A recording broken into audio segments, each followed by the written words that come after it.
종을 내가 부르니 사랑한단 말일세. 믿는 마음으로 주께 가오니 나를 용서하소서. 내가 매일 십자가 앞에 더 가까이 가오니 구세주의 홀린 보배 피로소 나를 정케 하소서. 주의 넓으신 온예 베푸사 나를 받아주시고 나의 품은 또 주의 뜻같이 되게 하여 주소서. 내가 매일 십자가 앞에 더 가까이 가오니 구세주의 홀린 보배 피로소 나를 정케 하소서.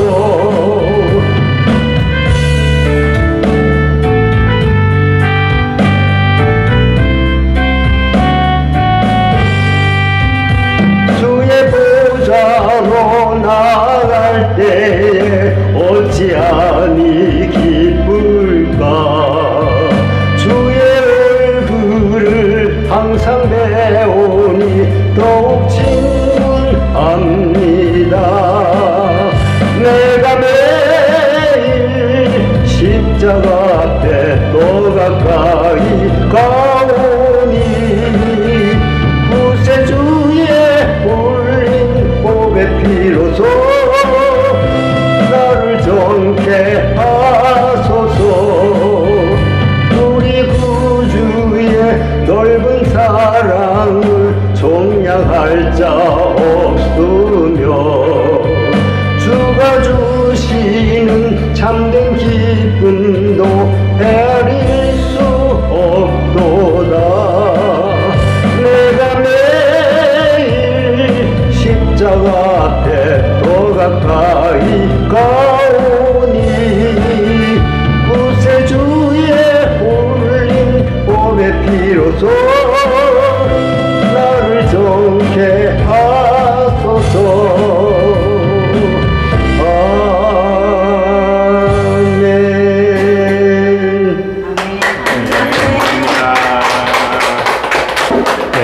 우리 권수식 선생님은 아주 십자가 앞에 이렇게 귀한 찬양 감사함 드립니다. 이번 추수감사절이 11월 둘째 주일이에요. 우리 세례도 좀 한번 받으시고 내년에는 집사님도 되고 박수 한번 해주세요. 그러면 감사하겠습니다. 세례를 받았는데 세례 받으시면 이제 내년부터는 집사로 임명해서요. 우리 김문주 권사님 귀한 찬양해 주시겠습니다.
이 길은 승리의 길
귀한 찬양 우리 감사드립니다. 네, 우리 이 시간은 전도의 육하 원칙이라는 그런 말씀 가지고 도성선 목사님께서 전해 주실 때 은혜의 시간이 될 줄로 믿습니다. 아멘. 아멘. 할렐루야. 아멘. 기도드리겠습니다. 하나님 아버지, 오늘도 거룩한 주일 허락하여 주시고 저희들 함께 예배 드리고 또 이렇게 오후에도 함께 다시금 예배 드릴 수 있도록 은혜를 허락하여 주신 것을 감사드립니다. 이 시간 찬양과 또 기도로 여러 가지 봉사로 하나님께 헌신하는 주의 종들을, 여종들을 아버지 기억하여 주시고 축복하여 주셔서 하는 일들 위에, 일터 위에 큰 복을 허락하여 주시고 함께 하나님께 크게 영광 돌리는 저희들 되게 하여 주시옵소서. 예수님의 이름으로 기도드립니다. 아멘. 제 개인적으로는 참 굉장히 큰 일을 지난주에 이제 치르게 됐습니다. 이렇게 큰 일을 치를 때마다 느끼지만 제일 힘이 되고 감사한 분들은 우리 교회 식구들인 것 같아요. 지금 여러 가지로 형편도 여의치 않고 힘드실 텐데 힘에 넘치도록 이렇게 또 축의금도 보내주시고 저희는 사실 참석만 해주셔도 또 기도만 해주셔도 감사한 건데 이렇게 그냥 힘에 넘치도록 힘을 써주셔서 너무 감사드립니다. 그래서 어제 결혼식을 잘 치르게 된 것 같고요.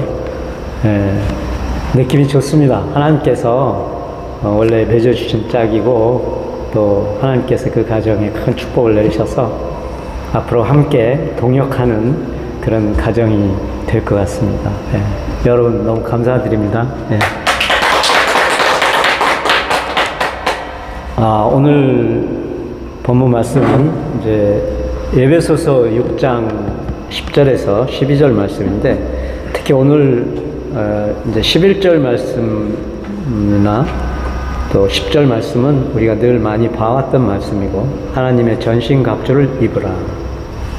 그런데 12절에 우리의 씨름은 혈과 육을 상대하는 것이 아니요 통치자들과 권세자들과 이 어둠의 세상 주관자들과 하늘에 있는 악의 영들을 상대함이라. 이 말씀이 오늘 좀 주제로서 우리가 함께 묵상해 볼 말씀입니다. 우리가 이렇게 신앙생활 하면서도 그런 말 있잖아요. 지피지기 백전백태. 그렇습니다. 백전백승이 아닙니다. 손자병법에 보면은 흔히 막 백전백승으로 얘기하는데 백전불태. 지피지기 백전불태. 그러니까 적을 알고 나를 알면 100번 싸워도 위태롭지 않다 이겁니다. 그러니까 지지 않는다는 뜻이에요. 근데 이길 수도 있고 질 수도 있어요. 근데 지진 않는다는 거죠. 적을 알고 나를 알면. 근데 이제 보통 우리 크리스천들이 신앙생활을 해가면서 또 막상 전도 현장에 나가서 보면 우리의 적이 누군지를 잘 모르고 우리 자신을 잘 모르는 때가 많습니다. 그래서 오늘은 그 부분을 한번 여러분과 함께 묵상해 보면서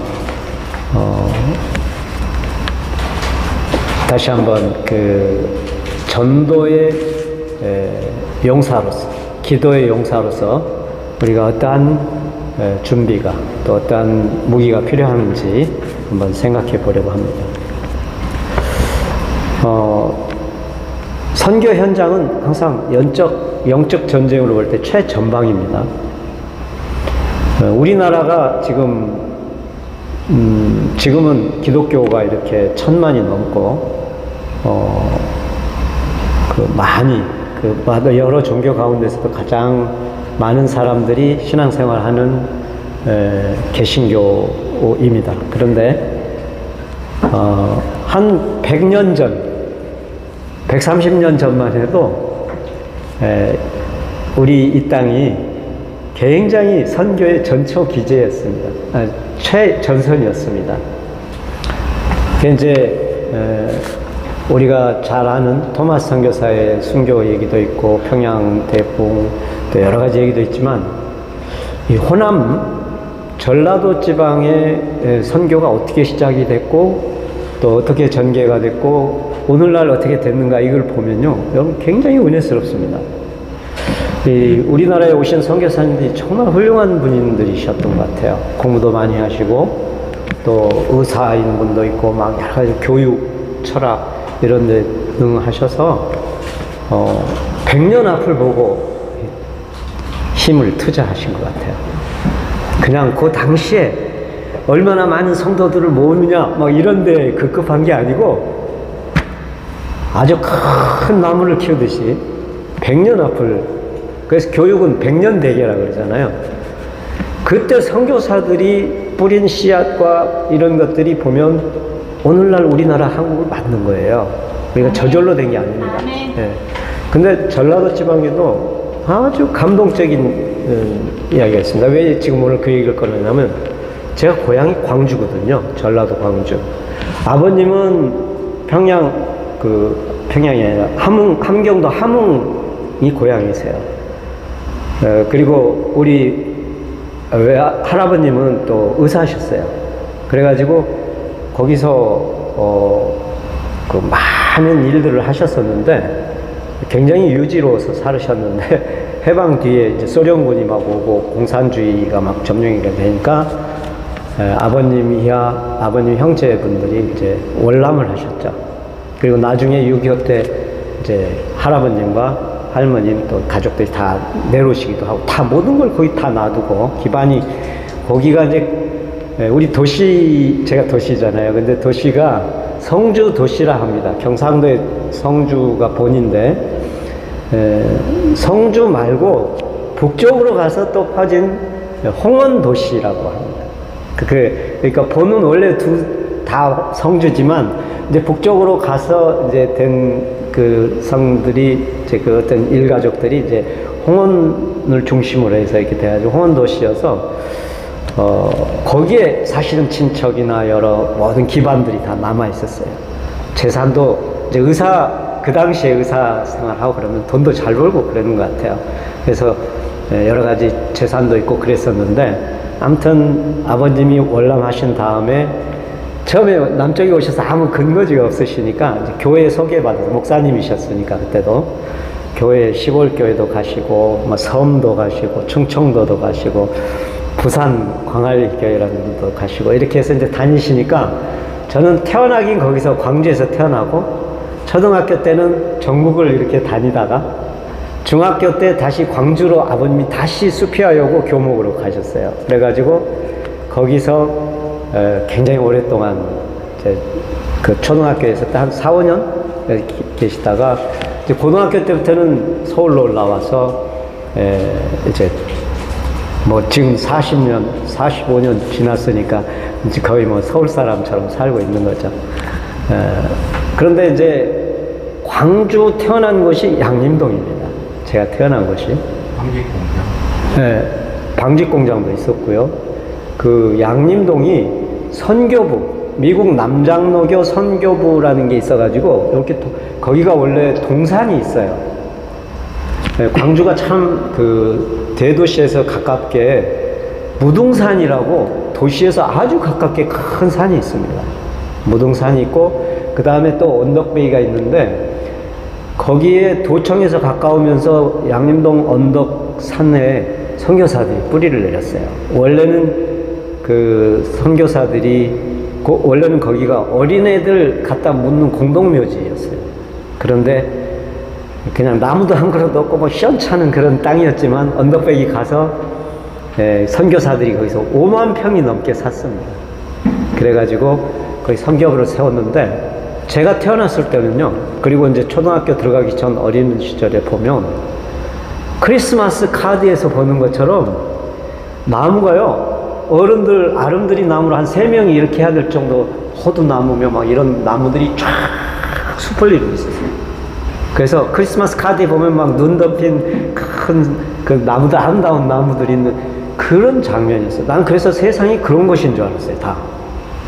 왜냐하면 막 헐벗은 그런 땅을 보지 못했기 때문에.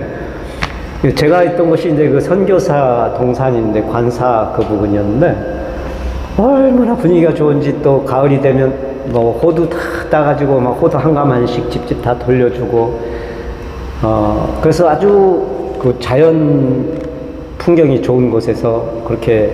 근데 나중에 보니까 거기만 그렇게 좋더라고요. 선교사들이 130년 전에 와가지고 그 헐벗은 땅에 나무를 심었는데 그것들이 130년간 자라가니까 큰 숲이 되고 아름다운 숲이 됐던 거죠. 근데 그 숲이 주는 분위기, 그런 것들이 다 보니까 그 130년 전에 뿌렸던 나무만 심은 게 아니라 사랑을 심고 복음을 심고 그랬어요. 예컨대 처음에 목포로 상륙을 했습니다. 선교사들이. 광주는 좀 내륙이어가지고 거의 뭐라 그럴까, 시골 뭐 이런 분위기였죠. 그런데 목포에 상륙해가지고 이렇게 선교를 해서 차차차차 해서 영산포로 해서 이제 광주 쪽으로 이렇게 전진해 가는데, 그 유진벨 선교사라든지 오웬 이런 분들이 거기 가서 그렇게 광주에 가서 이렇게 이제 터를 잡고 계실 때, 오웬 선교사란 분이 막 장흥에 가서도 막 선교를 하다가 우리 풍토병에 걸리셨어요. 가지고 이렇게 쓰러지셨는데, 포사이트 선교사란 분이 의사로서 목포에 오셨는데 그 소식을 듣고 급히 또 말 타고 오시다가 길에서 문둥병자를 만나요. 젊은 여자인데, 아주머니 뻘 되는 여자인데 문둥병자를 만나요. 근데 그 당시에 우리나라 사람들은 그 한센시병 환자라고 안 하고 막 문둥병자라고 하면서 가까이 오면 돌 던지고 욕하고 막 그랬어요. 그래서 그 사람들은 일단 그 한센시병에 걸리면 밖에 나가가지고 집을 나가는 거죠. 이제 가족을 위해서. 다 같이 다 병이 옮으면 큰일 나니까 이걸 갖고 떠돌면서 제대로 된 치료 기관이 없었어요, 그때는요. 우리나라만 아니라 다른 나라에도 한센시병에 대한 확실한 치료법이 발견되기 전이어가지고 다 격리시키는 것밖에 방법이 없었어요. 그래서 문둥병자는 막 돌 던지고 막 해서, 그렇고 성경에도 보면 문둥병자는 멀리서 나는 그 문둥병자다 그렇게 소리를 지어갖고 다른 사람이 가까이 오지 않도록 하도록 그렇게 돼 있어요, 율법에도 보면. 그러니까 그렇게 옛날부터도 있었던 병인데 정복되지 않고 그랬는데, 이 포사이트 선교사가 오다가 문둥병자를 보고 글쎄 그 사람을 안으다가 자기 말에다 태웠어요. 그래가지고 광주로 데리고 들어오니까 사람들이 막 겁내하고 막 그러죠. 근데 그 급히 오는 길에 데려와가지고 병원에 입원을 좀 치료를 하려고, 너무 비참한 형편이니까 치료를 하려고 그러는데, 이제 사람들이 막 꺼려하고 막 저기 하니까, 그 가마터가 또 좀 외진 데가 있잖아요. 그 토기 같은 거 막 굽는 그런 것이 가마터. 그 가마터의 움막에다가 모셔가지고, 치료를 했어요, 정성껏. 근데 우리나라 사람도 막 겁내가지고 곁에 가기도 싫어하는데 그 사람 다 만지고 막 이렇게 하고 치료를 하다가 보니까 많이 좋아졌어요. 그 소문이 퍼져가지고 막 여기저기서 막 이제 한센시 병자들이 막 몰려드는 거예요, 살라고. 그러니까 막 광주 사람들이 싫어하죠. 막 배격하고 막 선교사 서양 오랑캐라 해서 또 싫어하기도 하고, 미신이 아주 강했어요. 그 구한말에 무당이 지배를 하고 미신이 얼마나 강한지. 그런데 서양 귀신에다가 막 문둥병자 하니까 얼마나 전도하기가 힘들었겠어요. 요즘에 전도하는 것은요, 그것에 비하면 100분의 1, 1000분의 1도 안 되는 거예요. 그런데 우리가 못하는 거예요. 왜? 의지가 없어서. 어떤 열정이 없어서. 근데 이분들은 성령의 전신 갑주를 입고 그 귀한 교육을 받은 대단한 분들이 오셔가지고 그렇게 그냥 자기 목숨 걸고 헌신적으로 이렇게 하면서 한센시병 환자를 해서 거기서 오늘날에도 존재하는 광주 나병원을 세우게 돼요. 거기서. 그리고 그 소식을 듣고, 야, 그런데 그 환자들을 모은다더라 해서 처음에는 꺼려 했는데 또 거기서 낫는다더라. 이런 얘기를 듣고 이제 사람들이 많이 몰려들으니까 이제 감당할 수가 없게 된 거예요. 그때 여러분도 혹시 들어보셨을지 모르겠는데, 서서평 선교사라고 했어요. 여자. 서서평 선교사도 그때 와서 그 교육이라든지 막 이런 거 우리 한국 사람들은, 한국 여자들은요, 지금 출세한 거예요. 지금 보면. 그때 당시에는 여자들은 이름도 없어요. 3월에 태어나면 3월이, 6월에 태어나면 6월이 그리고, 여자들은 이름도 없어요. 가지고, 일기장에 보면 이름이 없어서 이름을 지어줘요. 한글 이름이란 여러 가지로 막 지어주는 게 나오는데, 그 교육을 하는데,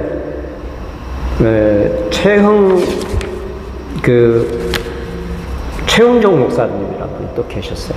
그걸 감동을 받아가지고 같이 도우면서 막 이렇게 일을 하는 우리 한국 사람, 왜냐면 통역이 필요하니까 처음에는 그 최흥종 목사님이라는 분, 서서평 선교사, 이런 분들이 막 이제 그 나환자 그 치료하는 거며 교육, 여자들 모아서 그냥 교육하는데 그냥 자기가 세낸 집에다가 사람들 몇 명 모으기 시작해서부터 시작된 것이 이일 성경학교라는 학교가 만들어지고, 그것이 오늘날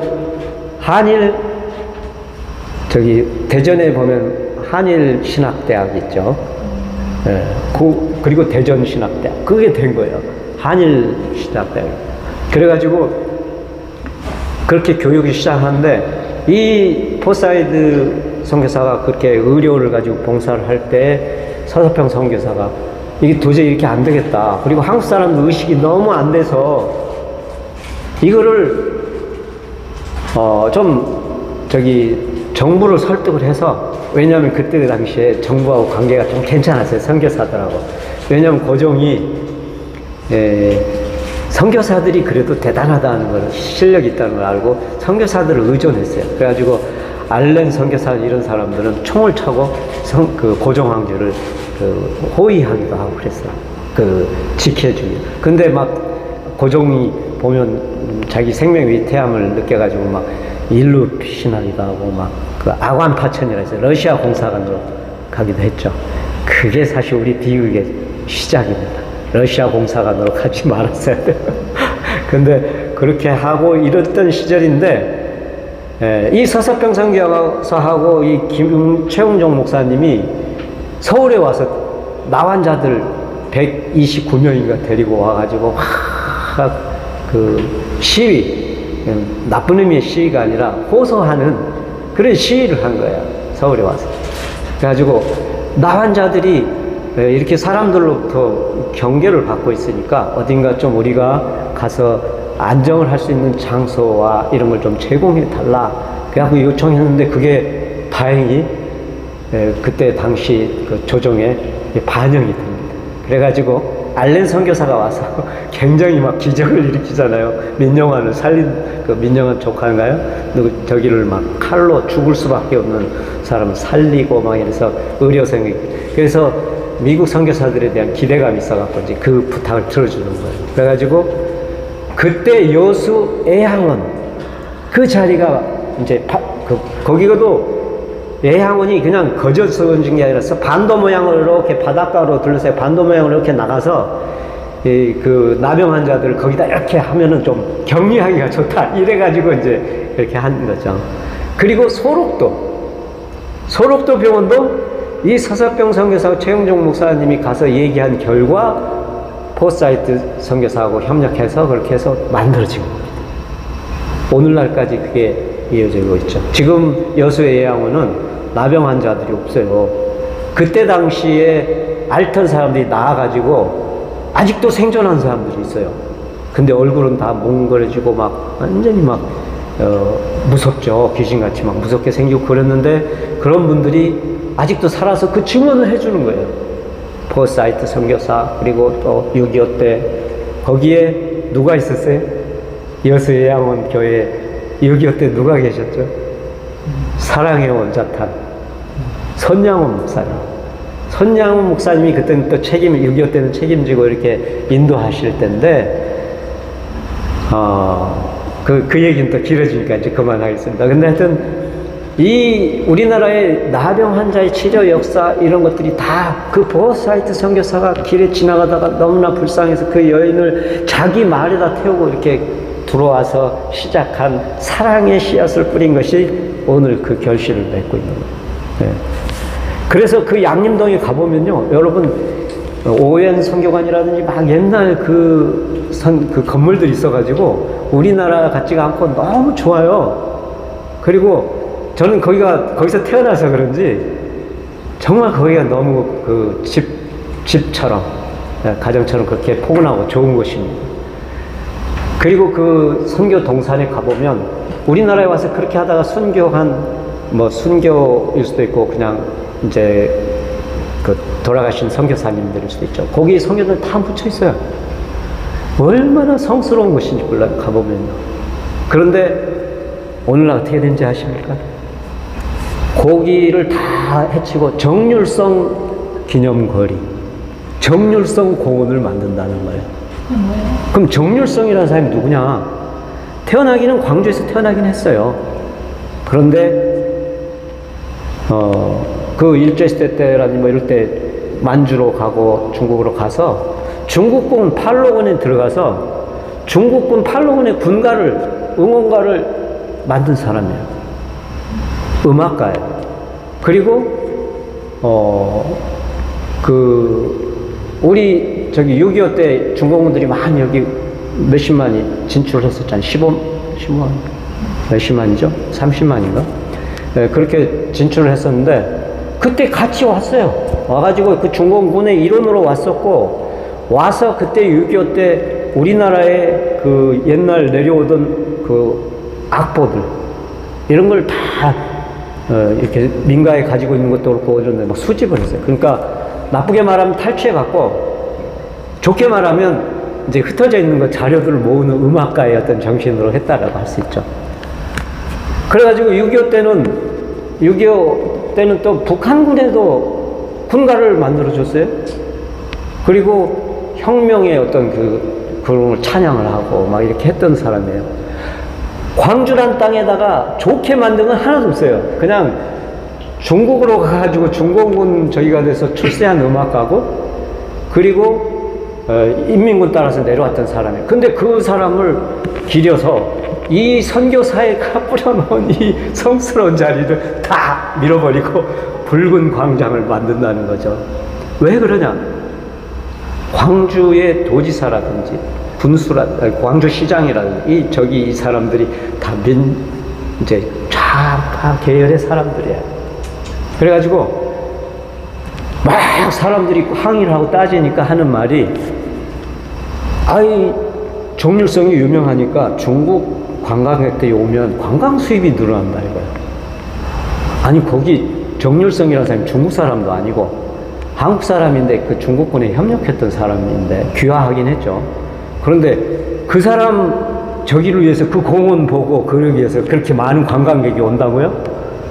말이 안 되는 거예요. 이게 뭐냐면 벌써 전에도 말씀드렸던 것처럼 공산당이 실패를 짐작하고 이제 그 동성애자라든지 뭐 이런 다른 사조하고 결합을 했잖아요. 그래가지고 공격하는 일환인데, 그 단독으로보다는 연합해서 모든 그 문화 전쟁에 참여하는 것이 유리하기 때문에 그렇게 끌고 가는 것이고, 광주를 교두보로 삼으려고 하는 거예요. 그 사회주의, 공산주의 교두보로 삼으려고 볼모로 잡고 있는 거, 광주를.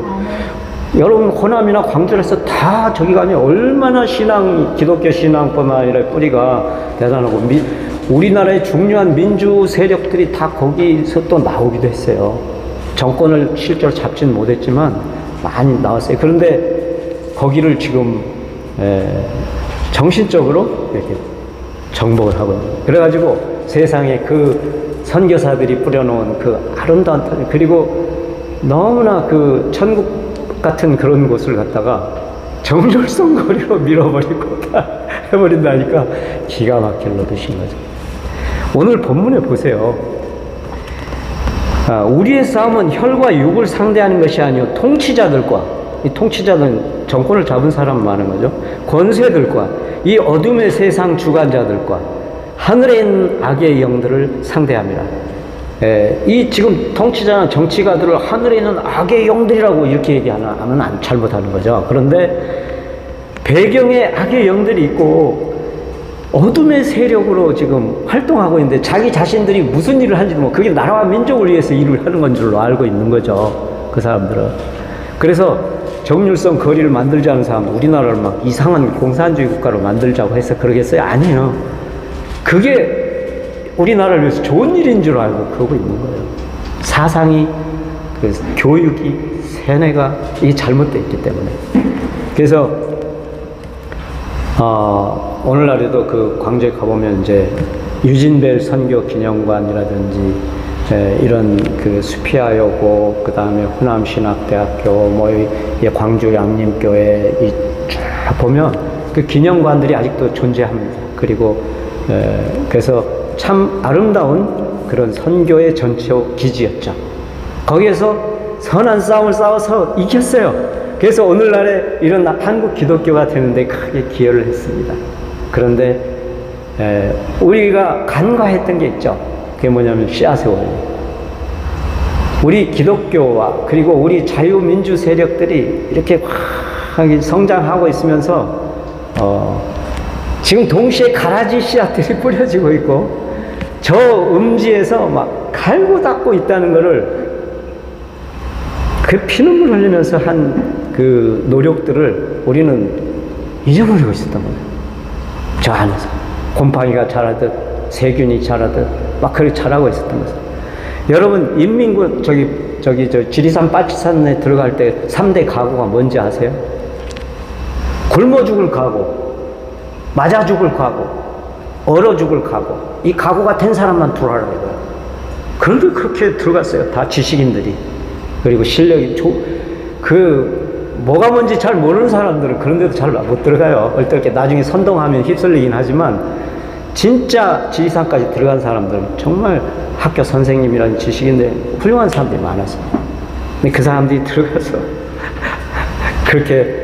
그렇게 지리산 빠치산은 비참하게 끝났지만 그러나 그 후예들이 아직도 쫙 남아있고 그때 뿌려진 씨앗들이 아직도 악의 씨앗들이 자라가지고 지금 같이 올라오는데 원래 가라지하고 정상적인 씨앗이라면 가라지가 더 무성하게 자라잖아요. 예, 잡초가 더 무성하게 자라잖아요. 그러니까 지금 더 피고 있는 겁니다. 사실은 퍼센트로 보면 적은 퍼센트인데 한 줌밖에 안 되는 세력들이 자기 동조자들을 이렇게 만들어가지고 이렇게 돼 있는 겁니다. 그래서 얘기가 또 그쪽으로 가서 죄송합니다. 그런데 너무 안타까워요. 내 고향 광주 그 아름다운 선교 동산들이 정말 어렸을 때 거기 가서 그림도 그리고 지금이라도 여러분들 다 모시고 한번 가서 순례를 한번 가고 싶어요. 거기에 성지예요. 기독교로서는. 그런데 그것이 이제 그렇게는 안 되겠죠. 결국 하나님께서 그걸 용납하시겠습니까? 정률성 거리로 바뀌진 않겠죠. 또 그 정률성 공원으로 그 선교 동산이 바뀌진 않겠죠. 그런데 우리가 방심하고 있으면 우리가 우리 생활에 급급해서 우리 하루하루에 매일매일에 막 매달려서 막 이렇게 생활하다 보면 이 중요한 씨앗들, 이 씨앗들이 자라고 있는 걸 적절한 때 제거를 해줘야 못하는 거죠. 그러면 나중에는 지배를 당하는 겁니다. 그래서 지금 내놓고 막 공산당 수련회를 하잖아요. 그거 재미로 한번 해봤다. 개모임인데 재미로 한번 해봤다. 그게 사실일 것 같아요? 그건 변명이고요. 실제로 공산당들이 언제부터 이렇게 내놓고 나오기 시작했냐면, 여러분 통진당이라고 있었죠? 이석기 통진당. 이 통진당이 결성된 게 어떻게 결성된 다음에 어떤 일을 하다가 통진당이 해상됐냐면요. 옛날에는 공산주의자들은 다 다 첩보원처럼 활동하느라고 절대 자동차가 오는 이쪽으로 걷지 않아요. 반대편으로. 자동차가 가는 쪽으로 가고, 그 다음에 사람들을 마주보고 걷지 않습니다. 절대. 그러니까 왜냐하면 혹시 누가 아는 사람이나 누가 있어갖고 얼굴이 알려지는 걸 반대하고. 지금 뭐뭐 목사라는 사람 두 사람 있어요. 폴이라고도 있고 최대성이라고도 있고. 이 사람들이 예전에는요 내놓고 못했어요. 얼굴을 지금도 감추고, 폴이라는 사람은 여러분 얼굴 본 적도 없을 거예요. 근데 무시무시한 간첩입니다. 그래가지고 비밀리에 활동했어요. 그리고 점조직으로 해가지고 위에선 바로 위에 직계 조직 말고는 몰랐는데, 이 사람들이 자기 이름표를 걸고 어디 지역 대표하고 200명이나 모여서 수련회를 했잖아요. 한 일주일 동안인가 20일 동안 일하면서 그때 교육을 한 거예요. 앞으로 이제 어떤 일이 일어나면 우리가 어디를 알고 있다가 공략해야 되고, 그 광주 사태 때 일시에 무기 탈취한 것 같은 작전을 세웠던 거예요. 그래서 다 그걸 하고 있는데, 순진한 기독교 청년이 그 사회주의를 좋아해가지고 그게 좋은 건 줄 알고 거기 참여했다가 들어보니까 이게 심각한 내용이거든요. 그걸 다 녹음을 했어요. 핸드폰으로. 그래서 그걸 가지고 신고를 하게 되니까 그 녹음이 다 나와 있는 거예요. 이석기 말이며 강사들의 얘기며 이런 것들, 전략 세우고 이런 것들이. 그 꼼짝없이 통진당은 반국가 단체를 해가지고 해산되게 됐던 거죠. 근데 지금은 그때처럼 해도 손도 못 대고 말도 못 해요. 네. 왜? 이미 뿌려놓은 씨앗들이 자라가지고 이제 그만큼 더 많은 세력이 된 거죠. 여러분, 코로나가 무섭다 그러잖아요. 코로나 바이러스 하나는요, 얼마나 연약한 존재인지 몰라요. 공기 중에 나오면 몇 시간 살지도 못해요. 그리고 저 혼자는 살지 못해. 그냥 어딘가 생체 이런 점막 같은 데 붙어야 그때야 대사작용하면서 이제 자기 증식을 하는 거예요. 그러니까 우리 사람이나 이런 보통 생물들에 비하면 얼마나 연약한 존재인지 몰라요. 그런데 단 하나, 적절한 환경이 되면 순식간에 번진다는 거. 네, 그래가지고 그냥 장악을 해버리는 거. 그 무서운, 그게 바로 생명현상과 비슷한 건데, 그거를 경계하지 못하고 조심하지 못하면 결국 당하게 됩니다. 그래서 오늘, 전도의 육하원칙을 얘기하려다가 지금, 이쪽, 우리 초기의 선교, 상황, 그리고 선교사들의 뿌린 씨앗과 또 그 뒤의 결과에 대해서. 그래서 우리가 해야 될 일, 지금 우리는 이제 말을 들을 때도 보기는 보아도 보지 못하고 듣긴 들어도 깨닫지 못하는 그런 상태인 것이 아니라 보고 들으면 진실을 분별할 수 있는 훈련을 받아야 됩니다. 그래서 오늘 성경 말씀에 보면 먼저 결론을 얘기하고 있죠. 앞부분에 마귀의 간계를 능히 대적하기 위하여 하나님의 전신갑주를 입으라. 전신갑주를 입지도 않고 나가면 어떻게 되겠어요? 무방비 상태로 나가면 당하는 거죠. 정복당하는 거죠. 그런데 이미 그렇게 되어왔어요. 수십 년 동안 한국 사람들이 너무 전쟁도 없고 편안하니까 그냥 먹고 살고, 우리 집, 우리 가족, 우리 식구 행복한 거 잘 사는 거에만 몰입을 해가지고 살다 보니까, 이제, 그 삶의 터전이 되는 나라라는 틀을 잘못하면 잃어버릴 수도 있는, 우리 삶의 기반을 잃어버릴 수도 있는 그런 위험에 처하게 된 거죠. 그래서 지금이라도, 늦다고 생각할 때가 가장 빠른 때다 라는 말도 있습니다. 지금이라도 이제 그 빨치산의 각오나 이런 것보다도 더한 각오를 가지고 씨를 뿌리고 나가서 가꾸고 싸우는, 그런데 맨손으로 말고 그냥 무대뽀로 말고 하나님의 전신 갑주를 입고 싸우는 우리의 자세가 필요한 거죠. 아멘. 예. 그래서 오늘부터 시작해서 한두 번 더 그 호남 선교 역사, 또 부산 지역 선교 역사, 그리고 이북의 또 이런 그 선교 역사 이런 걸 통해서 우리의 지금 자세가 너무 안일한 거 아닌가. 우리가 지금 너무나 안일한 상태에 있지 않는가 하는 것을 한번 생각하면서 우리의 자세를 가다듬고자 합니다. 또 이어서 하기로 하고 오늘 여기서 마치겠습니다. 네.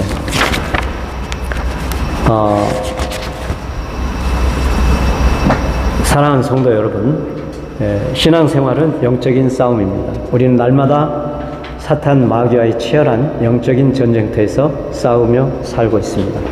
사탄은 틈만 나면 성도와 교회를 미혹하고 무너뜨리려고 합니다. 하지만 우리는 언제나 주님이 주시는 지혜와 능력으로 승리할 수 있습니다. 일평생 우리는 하나님 말씀과 예수님의 이름의 권세로 사탄 마귀를 대적하고 승리하는 복된 성도의 권세 있는 천국 백성이 되시기를 주님의 이름으로 간절히 축원합니다. 기도드리겠습니다. 하나님 아버지, 너무나도 어렵고 힘들었던 시절에 하나님 아버지께서 베풀어진 사랑으로 인해서 이 민족이 이만큼 부흥하고 강성하게 되었지만 지금 어느덧 우리 마음속에는 조심성도 또 신중한 마음도 없어지고 복음의 전도자로서의 자세도 희미해져 버렸습니다. 아버지 하나님, 다시 한번 우리의 영의 눈을 밝혀주시고 말씀으로 우리의 힘을 더하여 주셔서 우리가 우리 앞에 놓여 있는 진실을 제대로 분간할 수 있는 눈을 가질 수 있게 해주시고 또 우리가 그 모든 상황 속에서 하나님의 음성을 듣고 안타깝게 부르짖고 있는 우리 국민들의 백성들의 소리를 들을 수 있게 하여 주셔서 우리가 정말 하나님의 나라를 이 땅에 앞당기며 하나님의 뜻을 이루는 성도들이 될 수 있도록 아버지 하나님, 우리를 다시 한번 붙들어 주시고 인도해 주시옵소서. 예수님의 이름으로 기도드립니다. 아멘. 네, 귀한 말씀 감사합니다. 우리 찬송가 497장 네, 예수의 넓은 사랑 찬양하고 올리세요. 네. 감수가 이거 마이너스 되는데 음정 0으로 해요? 한 단계 내려.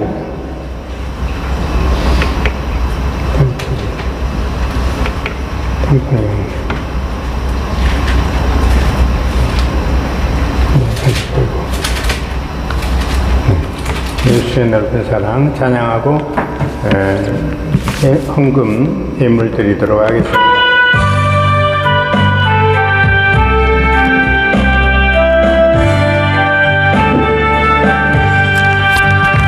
주 예수 넓은 사랑 그 크신 은혜를 나 힘써 전파하는 참 기쁜 일일세. 주 예수 복된 말씀 생명과 진리요 내 맘의 갈급함을 다 채워주시네. 예쁘다 선한 말씀 주 예수 크신 사랑 나 항상 전파하니 참 기뻐하노라. 이 말씀 전할 때에 내 마음이 기쁘고 그 말씀 전할수록 새 기쁨 넘치네. 구원의 복된 말씀 못 들은 사람이 세상에 많음을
도성선 목사님 풍성한 은혜 가운데 결혼식 마칠 수 있어서 감사드립니다. 예물 감사한금했습니다.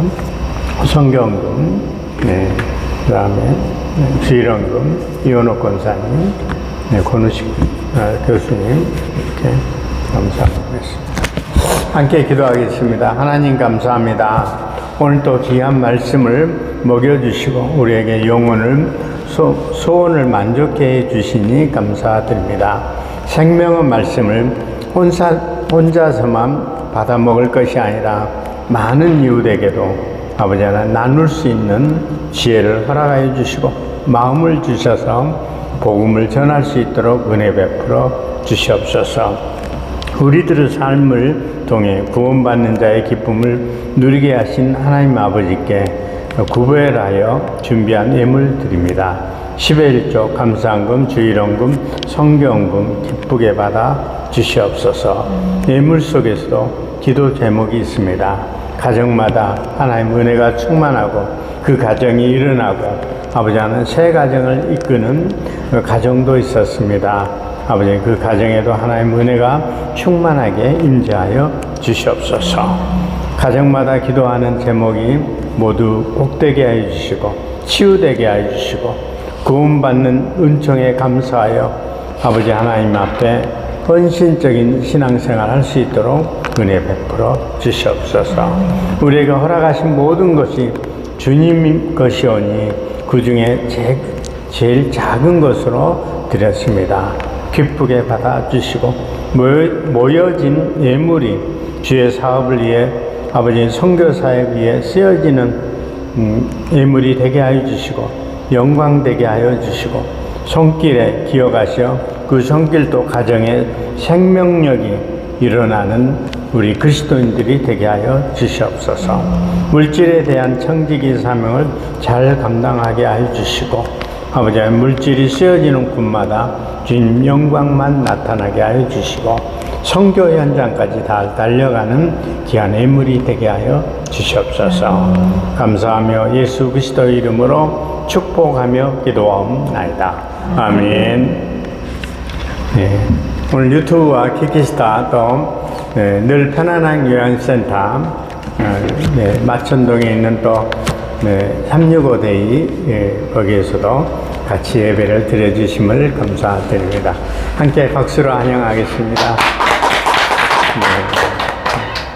우리 어르신들이 계속적으로 이제 하나하나 늘어나면서 유튜브를 통해 요즘에 실방송을 계속 틀어주기도 하고 예배를 같이 동참해 주심을 감사드립니다. 네. 오늘 말씀 우리 도성선 목사님 예양원에 대한 부분 여수 저도 한번 가봤거든요. 참 눈물 나는 곳이 많고 손양원 목사님 소록도 거기도 가고 그래서 그걸 힘을 얻어가지고 제가 안동 성자 요양원이고 성자원이 그러니까 한세민들 사는 곳이에요. 한 500명 정도 있는데 안경을 다 맞춰주고 왔습니다. 안경사들이 다 안 가려고 하는데 저는 정말 갔더니 저도 좀 무서워 떨리고 좀 오염되면 이게 어쩔까 이렇게 생각을 했었는데 전혀 상관없는 거예요. 그래서 어떤 선교사님은 그 문둥병에 있는 피를 빼가지고 자기 피를 거기다가 넣어봤대요. 근데 그래도 오염이 안 된다고 그럽니다. 그 정도로 안전하기 때문에 지금은 그런 게 없고 이제 거기에 500명이 있는데 자녀들을 낳는데 전부 다 서울로 각지로 오고 지금 어르신들만 살고 있더라고요. 그러면서 한번 금년에 가을에 한번 좀 시원하면 한번 성자원에 또 가가지고 봉사활동을 지금 하려고 준비하고 있습니다. 그쪽에서 원장님이 전화 와가지고 좀 도와달라고 막 눈물 호소를 하기 때문에 안 갈 수도 없고 참 안경사들이 다 무서워가지고 안 가니까 저 가가지고 그때 한번 해드렸는데 또 좀 한번 한 3, 4년 되면 이제 안경이 부서지고 망가지고 그래요. 그분들은 항상 저한테 가면 손을 이렇게 하고 있어요. 왜 그런가 이렇게 했더니 손이 다 뭉그러져요. 악수를 목사들은 악수를 하잖아요. 그러니까 목사님하고 악수 못해서 죄송합니다 하면서 이렇게 하는 거 전부 다 인사만 하는. 저기 목사한테도 저렇게 좀 교만해서 그가 있는데 손을 딱 펴 보여주면서 전부 다 문들려졌어요. 손이 이게 펴지지 않고 다 붙어 있는 거야. 그러면서 다 없어지고 코도 없고 막 마스크 쓰고 있는데 코도 그러고 있습니다. 도성선 목사님 얘기하니까 생각나서 잠깐 얘기 드렸습니다. 어쨌든 감사드리고요. 우리가 깨어 기도하는 저희들 되게 해주시고, 이제 또 요즘에 바빴죠. 강동 기독 실업인의 올레와 임진각 탄소 중립 패션쇼, 그 다음에 도성선 목사님 따님 결혼식 바쁘게 우리가 성도들이 함께 다녀왔습니다. 네, 어쨌든 우리가 계속 도성선 목사님 딸 위해서도 기도해 주시기 바라고요. 또 패션쇼에 했는데 100여 명이 나와가지고 다 막 프레이하고 잘 했습니다. 그러니까 우리 실업인회와 함께 기도가 많이 있으니까 기도가 쌓여야 돼요. 그러니까 새벽 예배를 나오라는 뜻이에요. 권사님들은 5명이 꼭 나오셔야 돼요. 근데 각 나와서 하나님께 영광 돌리는 우리 권사님들 될 줄로 믿습니다. 네. 새벽 방송에는 주일 예배와 수요 예배, 새벽 예배는 실시간 방송으로 하고 그 이후에는 유튜브를 통해 계속 이현옥 권사님처럼 나중에라도 이렇게 들어와서 시청해 주십니다. 그래서 누구나 똑같이 이렇게 유튜브를 통해도 볼 수 있으니까 그렇게 보시기 바랍니다. 네. 네, 오늘 말씀 감사드리고요. 네, 우리 참 일어나서서 1799 찬양하고 축도 도성선 목사님 축도함으로 예배를 마치겠습니다.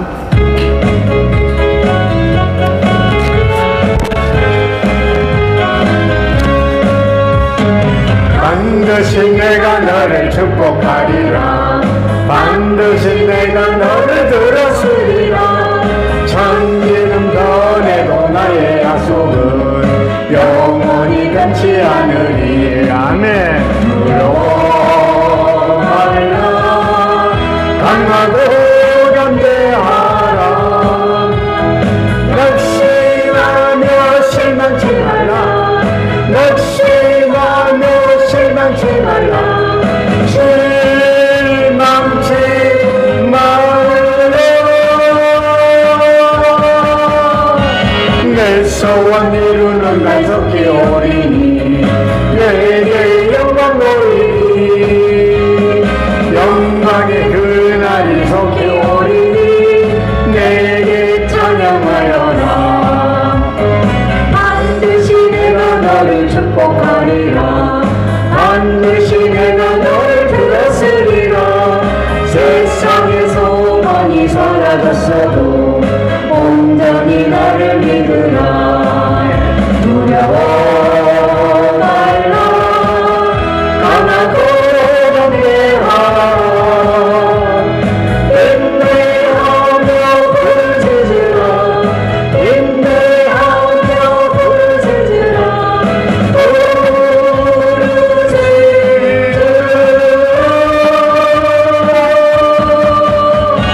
영광의 그날이 속히 오리니 내게 찬양하리라. 영광의 그날이 속히 오리니 내게 찬양하리라.